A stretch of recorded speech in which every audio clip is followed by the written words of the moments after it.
Hello and welcome back to the World Leader Leaderboard, the podcast where we tell you who's winning and losing each week. This week I'm joined by Rory. Hello. Zach. Hello. And Nadja. Hello. How are we all doing? Good. Very, very well. Yeah. Superb. It's snowing outside. Sort of. Kind of. Yeah. It's as snowing as London gets. It's wet outside. Okay, this is how the World Leader Leaderboard looks right now. This is our current ranking of a whole bunch of world leaders. In today's episode, we're going to be moving 3 people up on the board, our winners this week. We're going to be moving 3 people down on the board, our losers this week. And we're going to be adding a new face to the board based on your suggestions on the previous video. Let's start with the negatives, though, and let's start with our losers this week. Okay, Zach, let's start with you. Who is your loser this week? My loser this week is Japan's relatively new Prime Minister, Sanai Takaichi, who is going down for sort of 2 reasons. Before I get into the reason, I think it's worth saying, though, that we haven't talked about her since she made it onto the board, I don't think. Maybe someone else has. I think, yeah, she must have moved Once. Twice. more than, Because twice. she must have either gone up, then down to get to the middle, or down, then up. But basically, before I have a go at her, I think it is worth saying that she's actually had, in domestic terms, a very good start to her premiership. So since taking over, her cabinet has surged in the polls relative to where Ishiba's cabinet was, her predecessor's cabinet. And she also had a very successful meeting with Donald Trump, which was expected to be quite tense way back, I think in late November or late October or early November, where she's apparently sort of charmed him and they came away basically besties, like her sort of mentor, Shinzo Abe, who's obviously very close to Trump as well. And she successfully negotiated a new coalition with another minor party in Japanese politics, Isshin no Kai, after the LDP's previous coalition partner, Komeito, ditched the coalition. So great start for her, but I think in the past week or so, there have been 2 instances that are probably not good for her in the long run. The first is economic, and it's that because she is essentially a student of Abe's, she has always been a fan of what's called Abenomics. And in simple terms, Abenomics just means spending loads of money, right? And this was Shinzo Abe's sort of economic policy back in the 2000s and 2010s. And it sort of made sense then because inflation was super low in Japan and they wanted to try and sort of like stimulate the Japanese economy out of deflation.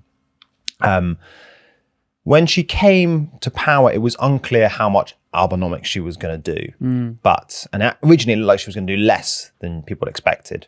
But in the past week or so, there have been lots of reports that actually she does indeed want to do lots of tax cuts and lots of big spending. And that is obviously popular inside of Japan, but it has really spooked the markets. And both the yen and Japanese bonds have sold off really dramatically over the past couple of days. So the sort of Japanese 30-year and the Japanese 10-year bonds, they're at the highest level in like 2 decades. Wow. And yeah, so that is a bit of a problem for her.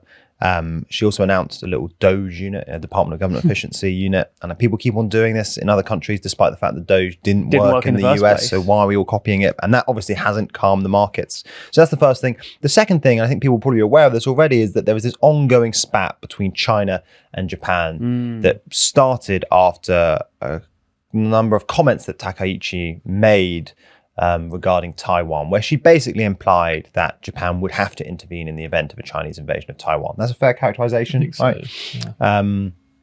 And that sparked a furious reaction from a number of Chinese officials, including one who I think is a sort of consulate general in Osaka, who basically threatened to chop off her head. And the 2 countries have since been in a sort of war of words over this. I don't think this in and of itself, I don't think is that bad for her, right? I mean, for starters, it's again something that plays quite well inside Japan, especially with more sort of right-wing voters that the LDP were previously losing to sort of other right-wing parties in Japan under Ishiba. And again, the most recent polls do suggest that she is really, really quite popular. But I think the reason it is quite bad is actually more to do with the American reaction. And I think we mentioned this over in the editorial, but Trump was actually asked about this in a recent interview on Fox News. And he basically said he didn't at all defend either Japan or Taiwan. He's basically said that actually, in lots of ways, he feels closer to China, right?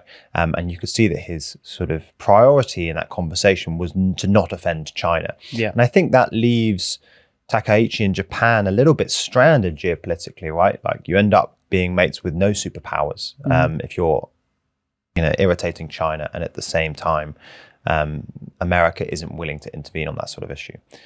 So I think that that's a bit of a geopolitical risk for her. But those are the two things. The first is economic, and the second is like geopolitical. Okay, Takaichi moving down into the lightly negative section.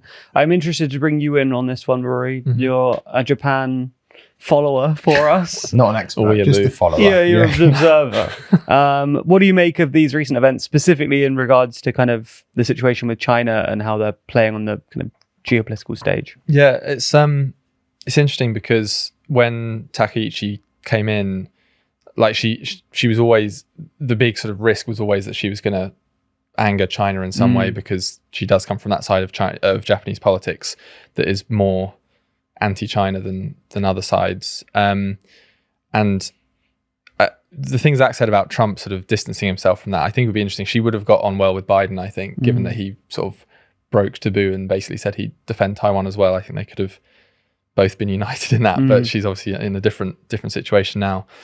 I mean, I don't have a huge amount more to add, but I do think the domestic thing is worth reflecting on, in that the turnaround in approval of the cabinet is really remarkable when you see it on a graph, because the last few Japanese prime ministers just had a pretty torrid time.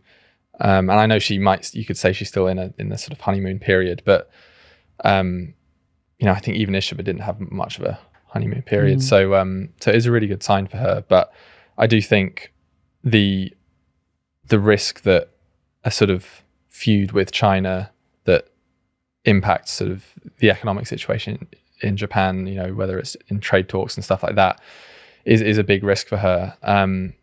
It was only in the last year that the Chinese and Japanese governments sort of came back together and settled certain issues, like there's a whole issue over the release of nuclear wastewater and the imports of, I think, Japanese seafood into China. That was a big sort of fight they had, and they'd only just recently settled that, and that this kind of new dispute threatens to sort of revive other disputes, I think, which is always a risk.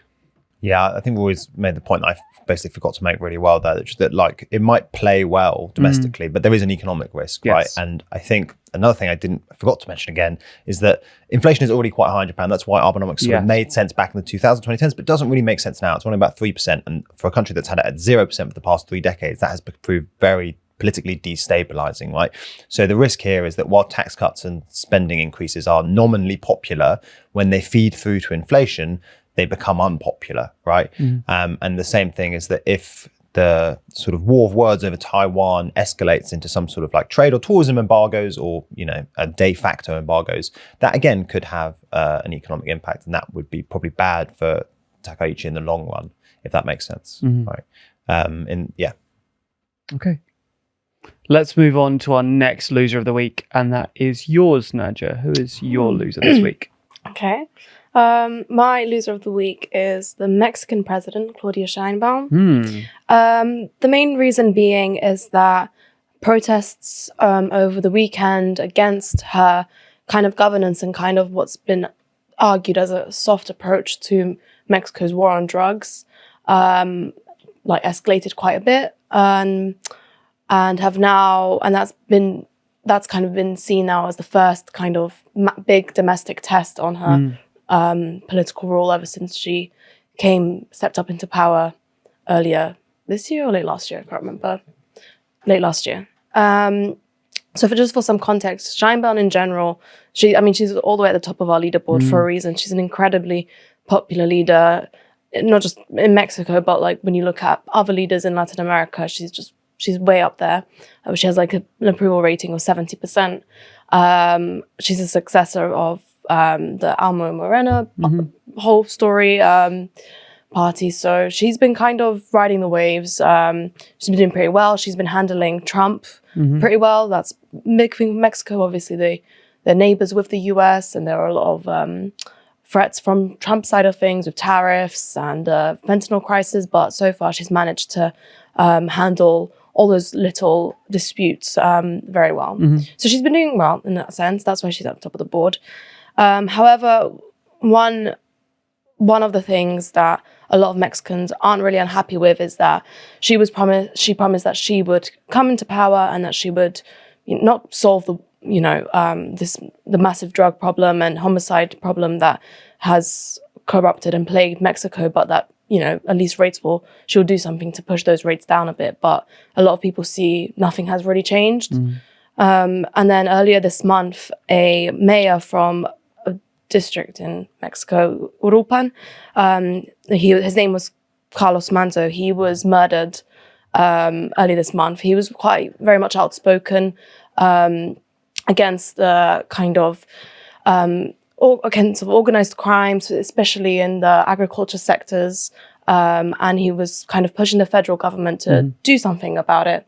But his calls and his claims were mainly ignored. And then in the end, he ended up, getting murdered from, I'm guessing, one of these, from a member of these cartels. Yeah. And he's not the first mayor to be put in this situation of death.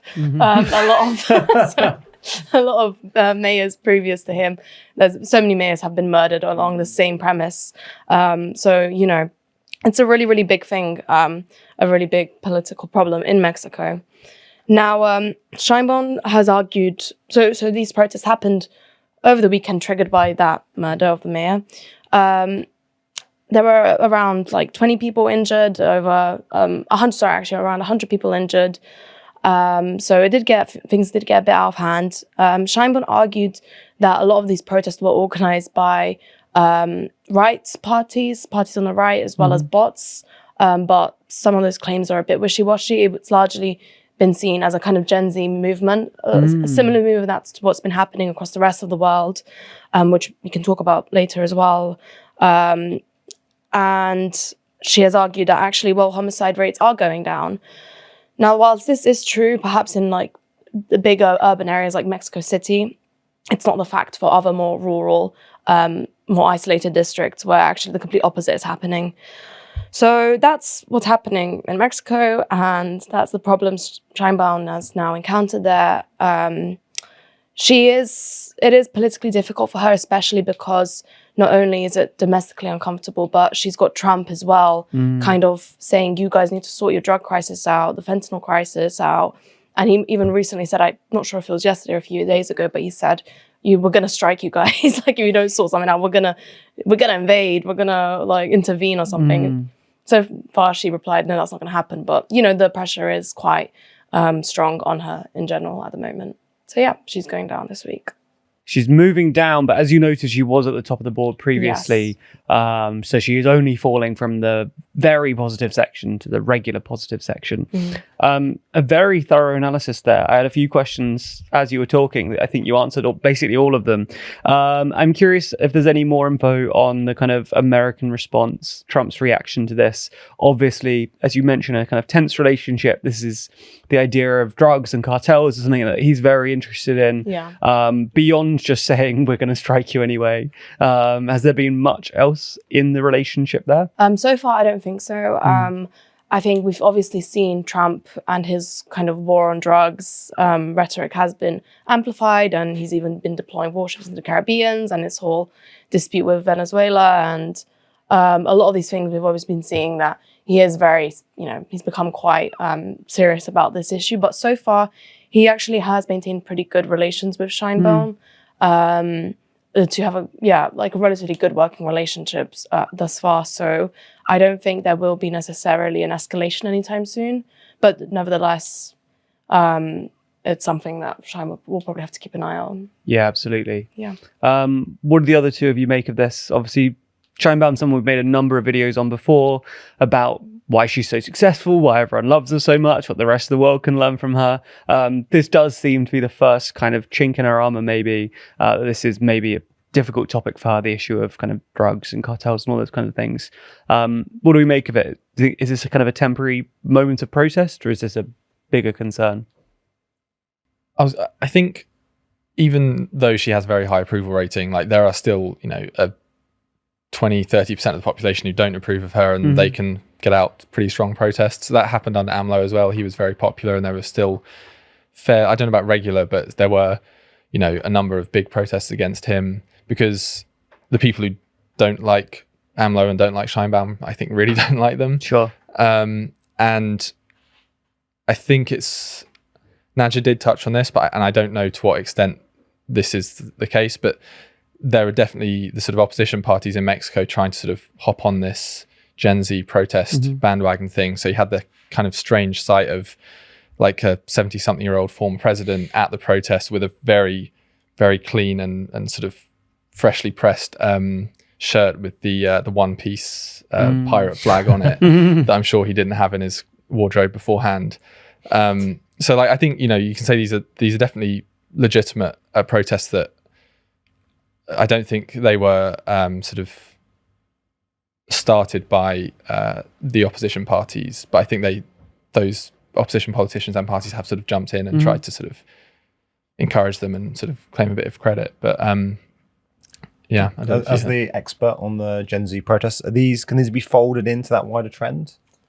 Because I keep on seeing them described as Gen Z protests, but I don't know if it feels the same as those like South Asian ones. The other Gen Z protests we've seen have been really like, we want to overthrow the government and we're willing to sort of burn down Parliament if we need to. And you didn't really get the sense from these ones. I think maybe because it's happening within a more democratic system than some of the other other countries. But yeah, I think because it's such a sort of nebulous movement, anyone can sort of put that label on, fly the right flag, and it does get that title. Yeah, I guess the problem with generalizations of protests and plumping them all into one category. Well, that's what we do for a living. I know. That's our entire thing. Change our structure. Yeah, the only last thing I'll say is that I do think that like there's no good answer from Scheinbaum's perspective, right? Yes. That just like the drug/crime problem is too massive for there to be a simple answer. It's a bit like AMLO. AMLO, I think, campaigned on taking a harsher line, and then when he actually got into power, he did sort of quietly buddy up to the army in lots of ways, right? There's like the one area where public spending went up under AMLO, and you have to. I think just for reasons of pragmatism, you sort of do have to compromise. Yeah, in places like I don't think you could plausibly just go a full-on war on drugs crackdown. El Salvador style, for instance, right? El Salvador's a lot smaller country. That was far more possible. But Mexico's massive, and it's such a deeply embedded problem that there's not really an easy answer. Well, that's why she's moving down. Rory, close us out for this round. Who is your loser this week? My loser this week is Mette Frederiksen, the Danish Prime Minister. This is a classic move for election reasons. Denmark had its local elections on Tuesday, so yesterday as we're filming this, and her party, the Social Democrats, it was a really bad night. They lost in the sort of overall vote share. They lost 5 points, which doesn't sound huge, but that's off the back of the 2021 elections where they also did poorly. So yesterday's result was the worst ever local election result the Social Democrats had ever received. So very bad news. Similarly, her coalition partners, she's in a coalition with a centre-right party called Venstre and a sort of centrist party called the Moderates. They also had pretty bad nights. They lost votes. And you have parties on the sort of further to the left of the spectrum and further to the right of the spectrum outside of this centrist coalition that grew. So in Copenhagen, for example, the capital where the Social Democrats have historically been pretty strong or very strong. They've had the sort of mayorship for over 100 years. They fell to third place, having fallen to second place at the last election. They fell to third place, and now it looks like they're not going to be able to scrabble together support to be mayor again. So that was because of the growth of left-wing parties in Copenhagen. Elsewhere in rural areas, you had right-wing parties, so populist right-wing parties growing. And I think that sort of highlights the challenge that she faces. And Denmark has elections next year, a general election next year. So this is why it's quite a significant sort of test for her ahead of that, in that she has parties on the left and parties on the right that are growing at the sort of governing party's expense. And yeah, people really don't seem to like this cross-block centrist coalition. And I imagine that going into the election, that those parties in that coalition will try to sort of like separate themselves from each other and maybe drift back towards, at least rhetorically drift back towards their left bloc and right bloc to try and win people back. Yeah. But it's not a very good position to be in going into the election next year. Bad news for her. Certainly doesn't sound it. Mette Frederiksen moving down from the lightly positive section to the neutral zone in the middle. What do you think the strategy is from here? Is there an obvious kind of trajectory she's taking to try and solve this problem? Or does it seem kind of vaguely insurmountable? I honestly don't know, because a lot of the discussion about it, especially internationally, is about the sort of approach to asylum and migration that the Social Democrats have taken. Obviously a big deal here because our government is very heavily being inspired by it. Yeah. And, I think it's reasonable to say that they have lost support over the last few years to the left because of that. Yeah. But also for other reasons. I mean, we mentioned it in the video that's coming out, sort of a housing crisis, affordability, that kind of thing that left-wing parties capitalized on in the capital. But with a year to go and having spent years taking like a hardline immigration policy, even if we said that it would be better for them to win back left-wing voters by sort of being softer on migration, that's just not a plausible thing to do in less than a year after spending years taking one approach. I honestly don't know what the solution is, because it's a really awkward position to be in, to try to defend your government when you're in a government where the two main parties are effectively the leaders of the two opposing blocs. Yeah. And if those two, so that's the Social Democrats and Venstre, want to go back and try and reclaim the leadership of those blocs at the next election, it's really kind of awkward, because they sort of abandoned their traditional allies to form this government, and it's backfired. So I don't think those other parties are going to be particularly receptive to that. That makes sense. So my answer is I don't know. I don't know what they should do. Yeah, I basically agree with what we want to agree with both things Rory said. Firstly, that the next Danish election threatens to be stupidly chaotic. There are like a billion parties. If you go on the Politico poll of polls, it's like you zoom out a bit. It's for a while it's the red line and the green line and the red line and the blue line fighting it out, centre right, centre left. And now it's just like Social Democrats on like 20%, and then there's like 10 parties on 5%. Yeah. But it really the quality of the like Anglo discourse on this has been just like frustratingly narrow. It's like it's singularly focused on immigration, and basically lots of more liberal commentators touting this as proof that left-wing parties can't adopt hardline immigration policies. I think it's worth, immigration is just not as big an issue in Denmark as it is in other countries, because obviously asylum numbers are way lower. But also I think it's worth noting that like Mette Frederiksen she does like the whole Iron Lady thing, right? Like she's very right-coded on social issues. So, loves bashing urban elites, universities, quite, not climate skeptic, but like really weak on climate policy. And I think that I guess is there's probably limits to that, basically. Yeah, right? And I think it's probably a better opposition strategy than it is a governing strategy. I think that like, doing the Trump thing of bashing the incumbent, like, framing the government as part of a sort of like elite cabal, it works, but it just looks a bit funky when you're actually in power. Yeah. I think, but I also think she's been in power since 2019. It's quite a long time. It is, especially in today's era. And the Social Democrats were the biggest party after the 2015 election, right? So like, they've been around for a while. It's probably just incumbency fatigue. Quite possibly. We'll leave her in limbo in the middle there, and we'll see how things play out, especially as we get closer to the election. Okay, next up, it's time for our mini game. Oh yeah. A few weeks ago, we announced our World Leader Leaderboard magnet collections, which include a whole bunch of leaders' faces from our leaderboard, as well as the arrows that you're so accustomed to seeing on the board too, enabling you to create your own World Leader Leaderboard at home. Now, to demonstrate the fun of the leaderboard and the magnets, we can't just make our own secondary leaderboard because we already did that. So with the magnets, each week we play a mini game whereby the team rank world leaders based on some other metric. Before we decide, though, we need to choose which world leaders we're ranking this week. Rory, could you pick 5 world leaders from the 20 on our selection? Let's go with Lula. You love Lula. I do. I'm a big Lula fan. Let's do Mette Frederiksen since she just came She was up. just on. Yeah. Cyril Ramaphosa. I haven't talked about him for ages. Yeah. Xi Jinping, and it's got to be Macron, I think. Macron is always in the mix. Okay, how do you feel about those ones, Nadja? You're playing today. Yep. We'll see. We will see.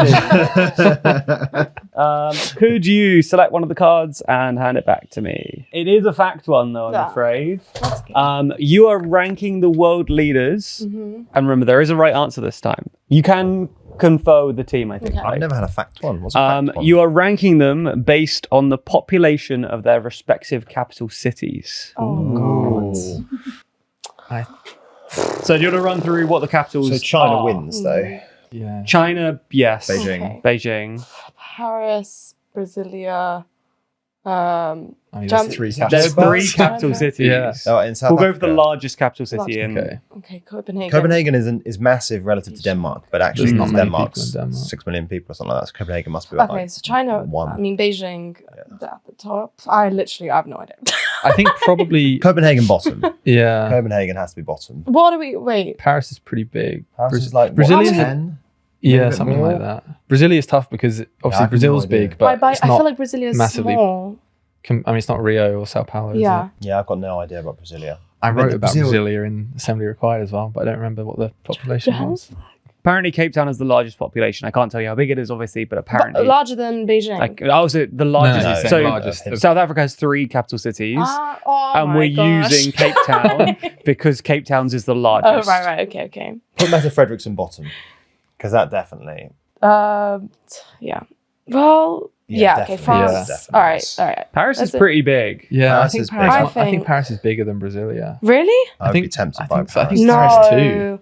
How many people in France? How many people? 60, 65. 70. And like, isn't Brazil like 100? But Brasilia is not like Brasilia is- massively I think populous. Brasilia is Birmingham. Brasilia is Birmingham. That is so rude to Brasilia. Well, The Birmingham Surely of Some people Brazil. would Brasilia take it is. as a I mean, They- no. I think It's up to you. this is why I Nadia. could never Yeah, run yeah. for office. So- Yeah. But I Cape wouldn't Town's do Birmingham. too long Yeah, with this. probably not Birmingham. Cape Town, Paris. I feel like Cape Town may have more people than Paris. If you think, go for it. Go on, let's do that. I feel that Does feels that- pretty good to me. does it? Although I bet this is all I wrong. think Paris, it's Paris, Cape Town. I'm not sure, but I think I personally would Do you have put think- Paris second. Again, yeah. you go with your heart. I mean, they have 3 capital cities, so it surely must be they spread got to out. spread it That out. is- Yeah, that's a yeah, good that's point. true. Damn, but is Cape Town bigger than Brasilia? Well, let's find out. Oh, great. You locked in? You locked in. Okay. So we find out That was Copenhagen's actually me- just huge. Okay, so we have the results. In first place, you put Beijing. They have 22.5 million people. Pretty That's a lot. good. Glad you put them at the top. Then you put Paris, last minute switch. Paris has 11.2 million in the metro area. All of these are done on metro Yeah. area. But Beijing, that feels small for me. 22.5. Yeah, I see what you 'cause there are mean, loads but- of cities in China with like 10, 15. Guangzhou, Shenzhen. True. I think, okay, that's interesting. Then, are you feeling confident on Cape Town now? Do you think it's more or less than 11.2? It's more. No, I think it's less. It's got to be Okay, less. I've never been. so. Don't know. It's less, 5 Okay. million. All right, well done, boys. So you're doing well so far. The Then boys. Brasilia. Yeah. Do you still It's confident? more. Is it More not than 5 million? It could have. Oh, More. I think it's more I than think 5 Brazil has a smaller population. million. All the South American countries have smaller overall populations than you think. Mm. It's just like Rio is massive and sprawling. Well, Yeah. Favelas. by a and- tiny margin, you are correct. 4.9 million Wow. in Brasilia. Oh, Then finally, Copenhagen. Are you confident that's got less than 4.9 million people? about 800,000. 2.4 million in the metro area. So we got it all So that right. is. Oh, I should have Bravo. known this because it's 40%. Bang on. We got it all right. Yeah, well Well done. done. You're looking. you Well wanna clap? done. Yeah. Teamwork. That was great. And if you want to have this fun at home, buy yourself the World Leaderboard Magnet Collection. And if you pick So up much both fun. the base collection, which includes 10 of the world's biggest leaders and the arrows, as well as the European Expansion Edition, and you use code What have we LEADERS become? at What have we checkout, become? you get 25% off both sets. Wow. What a Christmas gift I need for to grow you up. and your friends. 10 of the world's biggest leaders made me laugh. Just because I was thinking like Eddie Rama, he's about 6'7", He's so he's got to be on there. huge. We should have another expansion. Yeah. It's just that he's so big he can't. You know. Doesn't have normal shoes. We need another expansion set of just the biggest leaders. Yeah. leaders. Biggest guys. Okay, let's move on. Let's talk about our audience suggestion this week. Just the Yeah. idea of this being branded the biggest guys is great. Not the biggest leaders, the biggest guys. Okay, so every week we let you choose someone who's either added to the board or moved on the board based on the comments on the previous episode. Last episode, the top comment was for Abdel Fattah al-Burhan, who is the president of Sudan. Yeah, effectively, Yeah. He is a new addition on the board, so rules dictate he either gets added to the lightly positive or lightly negative section, depending on whether we think he is a winner or a loser. Who wants to go first? I think Rory's well jump in. placed. No? Yeah. You're a bit of a Sudan expert. Winner or loser? Or at least observer in Jack's terms. Follower. Follower, observer, expert. Yeah.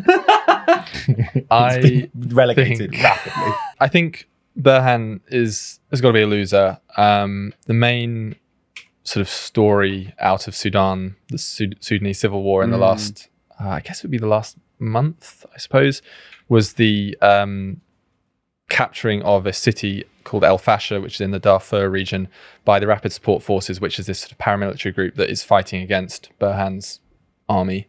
The civil war's been going on for more than 2 years now, and the capture of this city by the RSF sort of solidified RSF control over like the sort of southwest roughly, whereas the army is sort of in the east and southeast. I mean, for Burhan, it's bad, so that's why I think he's a loser, because it's obviously less control of, less of the country under the control of the armed forces, and sort of like creates this de facto split that is quite hard to see how that is sort of overcome. But yeah, it's pretty devastating what was happening in El Fasher. It was basically under siege by the RSF for a long time, so really, really bad conditions in the city. And then the RSF is known for being sort of horrendously brutal. It's been accused of genocide, particularly against the sort of ethnic groups in Darfur where the city is. So, the potential for all sorts of terrible things to happen as they solidify control over that territory. Zach, do you agree? Loser? Yeah, definitely. I mean, it's a appalling, horrifying story on like so many levels. Like obviously, I think we all saw the videos as well. Like they were all over social media. Do you see them? I mean, I do think it's crazy that is like what you can consume these days on like just that is part of the media diet. Yeah. You just get hit with videos of people being gunned down in the fields around Al Fasher. But I mean, so obviously like brutal and genocidal regime. But I also think it presents like a really difficult regional dilemma, right? In that like there is this taboo on secession in Africa, enforced mainly by the African Union, because obviously if you open that box, there'll be lots of other secessionist movements that will push for their own independent states, and that could really destabilize lots of Africa. But you do now have a country again split into essentially two territories, right? And appalling relations between those two de facto governments, right? And so, what do you do about that? Do you try and somehow bring the country back together? That feels quite difficult, if not impossible. Or do you sort of accept it, and say, fine, you can split into two countries, but with all the accompanying regional risks that brings. So I think that's just a really difficult dilemma. And I think I do think the Somaliland case is also interesting, because you do see more and more people moving towards recognizing Somaliland, right, which would be the first sort of like state to successfully secede in Africa without the consent of the others, of the pre-existing state, right? South Sudan nominally had the consent of Sudan whole when it succeeded, but that was only because the international community forced a peace settlement on that government, right? So I do think that is a particularly precarious time for especially East Africa at the moment. Nadja? Yeah, I agree. I mean, even with the whole secession question inside, the entire war has displaced so many people, thousands, millions of refugees who are leaving Sudan, going to neighboring countries, which is also a destabilizing effect on the region in general. And then you've also got the fact that there's these large powers abroad who are also inflaming the situation. So the RSF, their biggest backers is the UAE, and they're pouring loads of money into just pushing the conflict even further and further and further. And I guess against such a big power broker, against such a big power like that, there's very much little you can do. For a long time, I think if we looked at the front lines throughout the war, it was very much kind of a balanced between the RSF and the Sudanese military, but now it just seems like it's completely turned into the RS favour, and I'm sure the UAE's support has helped that as well. And there's not really much you can do, I think, in that kind of situation as president. So yeah, moving down. I did the last on that. I completely agree with Naja. I think there isn't much the world can do about the UAE, right? And I think that is actually becoming a more and more acute problem as you get more and more like middle-sized powers, right? You know, I think Ethiopia is another good example of like a country that has become a middle-sized power in that region, right? And it does just throw its weight around. You know, there was a lot of talk at the moment about, you know, there was originally Ethiopia was considering annexing parts of Eritrea to get access to a port, and then maybe flirting with doing that to bits of Somalia. And there's now, again, rumors of yet another war on the northern border between Ethiopia and Eritrea. And I think it all speaks to the fact that if you do have this, like, the world order where there are a couple of big powers, but then there actually is massive proliferation of middle powers, you really need a functioning, like, multilateral system, you know, to, like, enforce stability. And with this many middling powers, you can't really rely on the big hegemons to just sort of step in and stop things, especially when, you know, America's not that interested. Yeah, exactly. It's not interested in China, obviously isn't that interested either, right? And the UAE is also sort of a middling power to some extent, at least in terms of finance. Yeah. So yeah, I think that actually reflects quite a lot of depressing facts about both the region and the world. Great. Yeah. Last depressing fact? No. I just think that, like, it's an appalling development. It's an appalling failure of international development, right? I think that, like, Sudan has remained incredible. That whole region has remained just incredibly poor, and that for a whole load of quite deep structural reasons. But I just think there was, even a couple of decades ago, there was hope that the global economies, as globalization increased, would all sort of converge, and that just hasn't happened in East Africa, for instance, right? The growth rates have just been really poor, and I don't think the world has figured out a good way to encourage development in those places yet. And all made even worse by the fact that, you know, Trump now goes to the UN with Marco Rubio and says the UN Sustainable Development Goals are, you know, part of a Chinese op to push wokeism on the globe or whatever. And, you know, I just think that's quite depressing as well. Like, I think that is such a massive story that we just sort of like given up on, right? The lack of development in really poor countries. And the continued kind of like neocolonialism that's playing out. I mean, I'm sure isn't a big reason why the UAE is so involved in Sudan is because of its gold mines and because of... Yeah, there has to be a resource. There has to be a resource story there. Why else would the UAE be doing it? So it's still like these things that were going on in the 70s, 60s, these resource wars are still going on, which is, kind of crazy put into the context of what Zach was just saying with where we are now. With international development, Well, he's being added to the board in the lightly negative section as a loser. Let's move on to maybe something more positive. Fingers crossed in our winners of the week. Okay, let's start with you, Zach. Who is your winner this week? My winner of the week is Crown Prince of Saudi Arabia, Mohammed bin Salman. And this is essentially off the back of a trip he just made. We're recording this on Wednesday. He made the trip on Tuesday to Washington, where he hung out with Trump and had a nice lavish dinner at the White House, and then signed a whole load of nice deals afterwards, you know, very on brand for Trump. I think this is good for him for a couple of reasons. I mean, the deals themselves, most of them aren't that interesting, but the one that I think will be well received in Riyadh is the announcement that the US would be selling basically its latest generation of stealth fighter jets, F-35s, to Saudi Arabia. This might not sound like such a big deal. I mean, like, after all, the Saudis are paying for them, right? So, like, it's great business for Lockheed Martin. But it is because historically, and really until like now, the US has refrained from selling its latest generation of military systems to Arab countries because Israel has always insisted on retaining what it calls a qualitative edge over all the Arab countries, right? Basically, the idea there is that Israel, doesn't matter, you can sell them loads of ammo and loads of guns, but Israel always has to have the highest tech weapons there, right? It's possible that they will try and preserve this qualitative edge by basically limiting the amount of like add-ons that the Saudis can buy for the F-35. But it's a pretty dramatic step, right? And I think that it's something that will really upset Israel and also be very, very welcome by Saudi Arabia, right? It's both great for their own security and also sort of proof of the enduring closeness of the US and Saudi Arabia. And I think that's the other great thing for him, right? Is I think this is like a reminder to everyone just how much Trump loves Mohammed bin Salman. I don't really understand it, but he honestly just loves him. Like he was the first. Riyadh was the first place he visited in his first term. It was the first place he visited in his second term. That relationship made sense, right? In like, I don't know, the 70s when they were competing for oil. When the US was a massive oil importer, right? It doesn't even make commercial sense anymore. The US is a massive oil producer. The two countries are in competition. That's why the US is always sparring with OPEC over oil production, but they still just are just best mates. And I really don't understand it. I think some of it's an aesthetic thing. You know, the Saudis are big on the gold and Trump's big on the gold.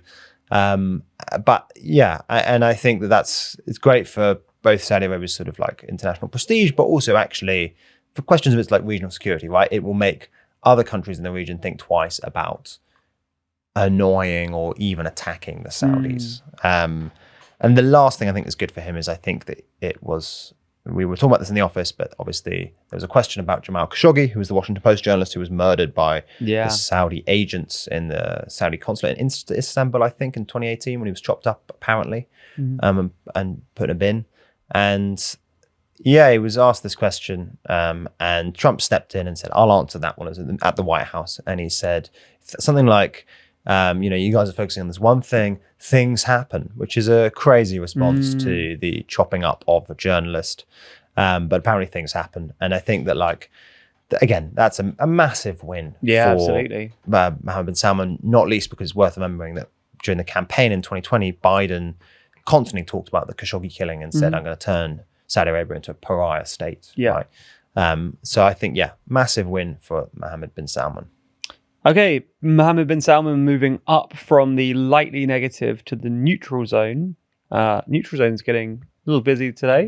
What do you think this does tell you about Trump's relationship with Israel, though? You said this wouldn't go down well with Israel. They like to have that edge. They may maintain some of an edge, but do you think this tells us anything about his kind of relationship with Netanyahu, or is this broadly just a US-Saudi thing that Trump isn't really considering in those terms? I think it does tell you something about his relationship with Israel. I think it's important to overstate it, but I think basically it's sort of in between those two options you just offered, right? It's that I think he's still clearly very, very close to Netanyahu, right? And still clearly on, I would think it's fair to say, the Israeli side in the sort of Israel-Gaza thing. But I do think that, and this will annoy us, it's really hard to overstate quite how much he just loves the Saudis. Like, I think what he probably likes Israel, but he just loves the Saudis more, right? And, I think that even more proof of this is the fact that Trump's his dream foreign policy is the Abraham Accords. So he's obsessed with the Abraham Accords, which is that series of normalization deals that he kicked off back late in his first term between Israel and its Arab neighbors. And he's constantly asking the Saudis to get back to the Abraham Accords. And the Saudis constantly say, no, we need concrete guarantees on a two-state solution for Palestine, which are not forthcoming at the moment. And every time Trump, anyone else says no to Trump, he's immediately furious, right? You don't know what's going to get hit with next, a mega tariff, or he's going to start attacking your free speech. I don't, whatever. That's my point. No one else can really say no to Trump in the same way, and the Saudis just somehow get away with it. They say no to Trump, and he goes, what are they like? You can have some F-35s. So yeah, I do think, and it does just seem to be a personal thing, right? Like they just seem to get on really well. He does all these. If you want to see it, they should watch the interview. There was a joint press conference in the White House, right? And they just do get on really well. I hate this as cheap psychoanalysis, but I think some of it is that Saudi politics is archetypally dynastic, right? And I think sometimes Trump sees that things that's pretty cool. I would love to be basically the grandfather like King Salman is at the moment, and just sort of appointing my various sons to positions of importance, drawing out a line of succession. Trump's sons are regularly going to Saudi Arabia trying to strike business deals. So there's that sort of quite transparent corruption going on. The MBS gave the Jared Kushner's investment firm, something exactly. He said the Trump son-in-law, something like $2 billion or something like that. That might help. Yeah, I just don't know how that is. How they get away with that? Because he just says my sons run the Trump organization. That has nothing to do with me. And it's come on. He was asked about it in the joint press conference. He was like, do you think it's appropriate? And he's just said, it's really funny. He just says something like, they're doing great deals. I mean, what's your issue with a great deal? And I was like, and they go, no one can really respond. How do you respond to that? Right? But I think in some ways, Yeah, and the Saudis, they love that sort of thing. They love a bit of thinly veiled corruption. That problem is optimism, and I'm not sure we're getting it. Nadja, can you do any better with your winner this week? Any better? Ooh. From an optimism perspective. Oh, yeah. Super optimistic. All right. Great. My winner of the week is the Prime Minister of Albania, Edi Rama. Woo! I'm so excited to move him up. This is dripping in sarcasm. He's not been moved up at all since I put him true. there, so I'm happy we're moving him up. Essentially, the reason why is that this Monday, Albania opened the kind of last cluster of EU accession negotiations, so the fifth and final cluster. What that means is that Albania is very much on track for its aim to finish negotiations by 2027 and to join the EU by 2030. So this means it's a front runner now. And ever since it basically decoupled its bid from North Macedonia, and that was only just last year, they've opened every single chapter. They've the negotiations, the pace that they've been opening and closing has been super fast, the fastest ever recorded in the Western Balkan region and all the other EU candidate countries.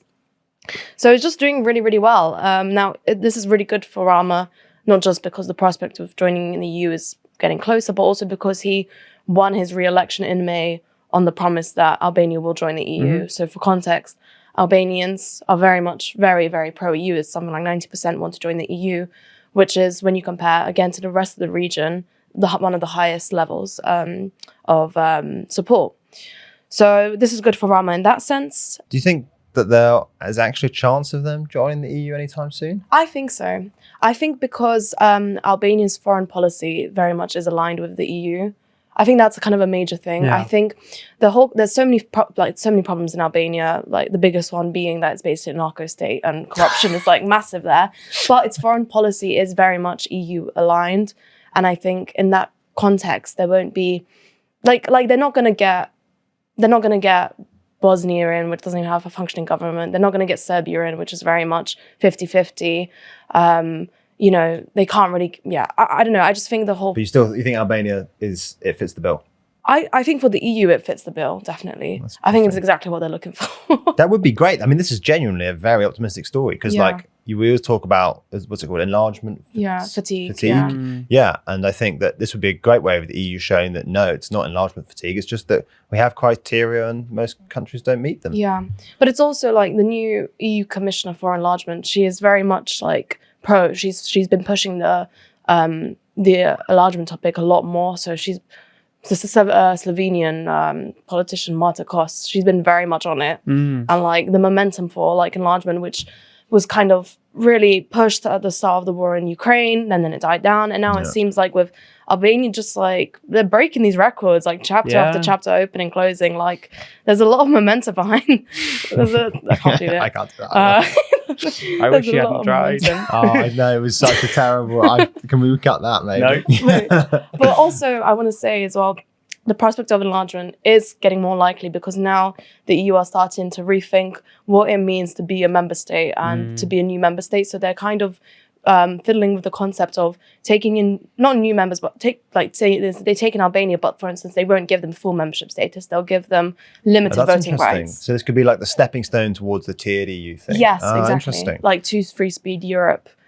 So that's kind of like the new idea they're dealing with. If Albania would join the EU, but it won't get all of its rights. Immediately. I think they'll join. They'll get half their rights, and they'll never just get the other half. Sure. Yeah, that's that. Okay. That's a great story. Yeah. I think it'd be so I got exciting. excited about it. Yeah. At the top of the board too. Crazy. At the moment, obviously, foreign policy aligns. Do we know, A, like what the odds of Edi Rama's party losing the next election are, and B, like, are the opposition slightly less aligned with EU policy? Because that could be a problem. Yeah. Pro-EU across the board. Okay, across the board. But Rama they just had elections this year, so technically the next elections are in 4 years, which is very much aligned. Going to be at the top of the board for a while. Yeah. And presumably if he can be the one to lead Albania into the EU, he'll be Yeah. nicely rewarded by voters. We'll get a new gag from him as well, because he's always doing that. You're waiting at the altar thing. Do you know what was really funny what he said? I wrote it down. He said to someone in the there was like a press conference they were having about the kind of latest negotiations, and he said, "There's no getting rid of us. We'll stalk the EU till the end." So yeah. Change of tone, really. It's got a bit dark. Sorry. No, but in a lighthearted way. Yeah. No, I'm just saying from him. Yeah. Rory, who is your winner, our final winner of the week?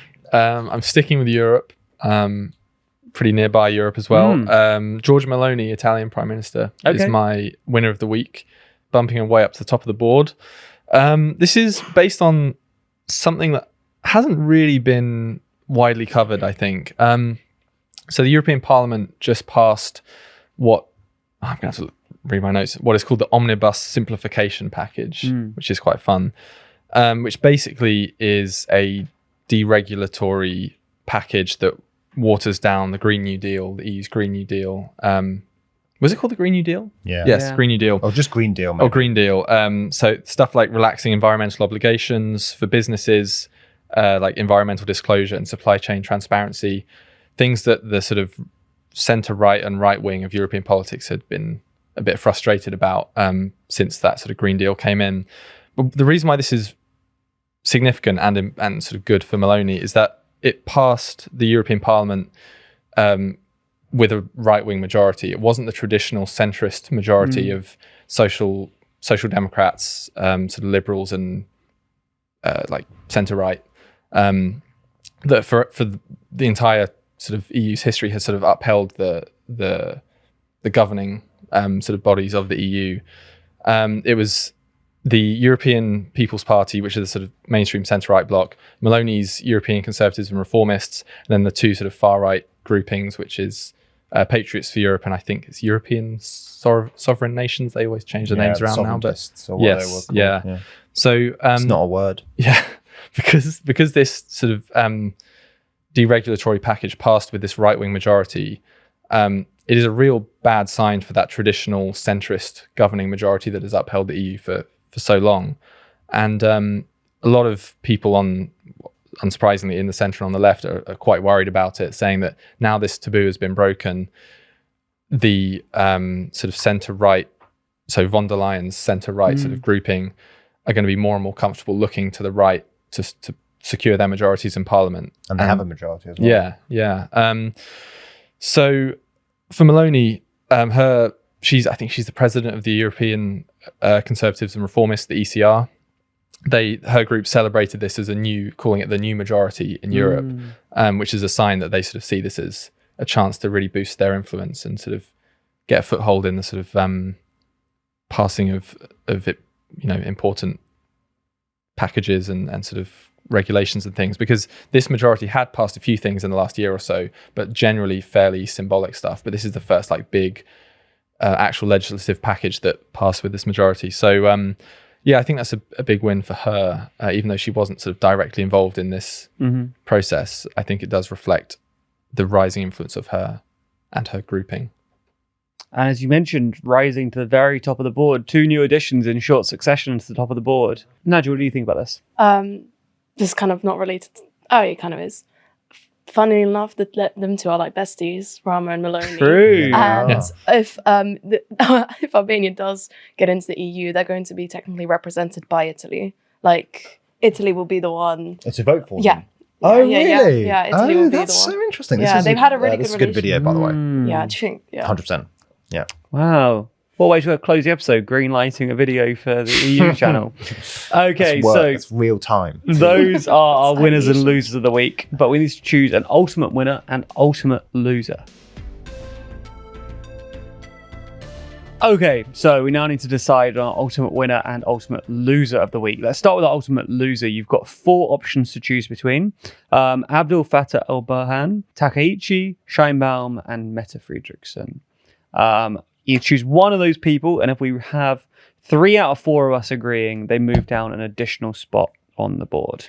Rory, let's start with you. Who is your ultimate loser this week? I've gone for Mette Frederiksen because it was, she had a historically bad election yesterday, and I am slightly realizing that it's a lot more existential for Alberhan, but it wasn't this week. Yeah, I'm sticking with Fredrickson. I think the others have had difficult moments in the last week or so, but not sort of such a bad sign as what happened to Meta Fredrickson. Yeah, exactly the same reasoning, and in part because both Takaichi and Scheinbaum still have super high approval ratings, so only so bad things can get. True. I agree completely with them, but I did do Burhan just for the reason that Rory mentioned. But, Yeah, it's pretty bad. I went for Meta Friedrichsen though. Oh, So we're all good. We have a consensus-ish. Do Yeah. we move Two. with 3? Yes, Yeah, 3. That's three what I or said. four. Okay. 3 or 4. That means Meta Friedrichsen moves down an additional spot, dropping to the lightly negative section. She's fallen all the way from lightly positive to lightly negative. And now our ultimate winner of the week. Your options are MBS, Eddie Rama, and Maloney. Rory, who is your ultimate winner this week? Gone for MBS. Mhm. I think the Trump MBS bromance that Zach was talking about is just great for MBS. He's been racking up the wins. So, Yeah. yeah. Zach? Yeah, I do see it. I've gone for Eddie Rama though, because I do think that, it's been his long time project, you know what I mean, joining True. the EU, and if he can actually pull it off, wowee.